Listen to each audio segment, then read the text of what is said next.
Bhojpuri industry से बहुत ही बड़ी एवं बवाल खबरें निकल कर आ रही है।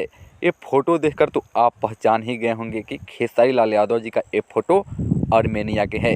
लेकिन इससे भी बड़ी बात ये है कि खेसारी लाल यादव जी का एक ज़बरदस्त एवं बवाल सॉन्ग आ रहा है, आशिक।